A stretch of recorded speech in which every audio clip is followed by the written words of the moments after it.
Hello, today we will guide you through how to toggle between future and today dollars in Boldin. To get started, open the Boldin Planner and head to the Overview page. This is the main dashboard where your scenario, charts, and summary cards appear. If you aren't already on Overview, use the Planner navigation to switch to it so the correct controls are visible across the top of the screen. Give the page a moment to load so all the menus and charts finish rendering. At the top of the overview, look for the control labeled Adjust Your Scenarios Forecast.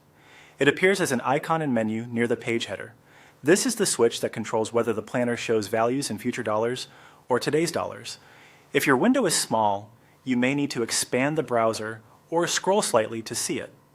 Click the highlighted Adjust Your Scenarios Forecast control to open its options. When the menu appears, you'll see the choice for future dollars. Select future dollars to display amounts in the nominal dollars of each future year. In this view, Boldin shows what you'll actually pay or receive at that time, including the effect of inflation over the years. It's helpful when you want to match numbers to future cash flows or contracts that will be paid in the dollars of that year. After you select it, watch the charts, tables, and summary tiles update. Values will generally look larger in later years because they're shown before adjusting for today's purchasing power. Now open the same Adjust Your Scenarios Forecast control again and choose today's dollars. This converts the display to inflation-adjusted terms, expressing every future amount in the value of money today. It's useful for comparing options on an apples-to-apples basis and understanding real affordability.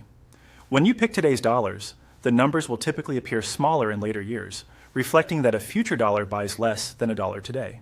You can switch between these two views at any time while analyzing your plan. The change is instant and only affects how values are displayed, not your underlying assumptions. If you don't see the differences you expect, confirm you're on the correct scenario and that your inflation settings, if available, are configured the way you intend. That's all there is to it.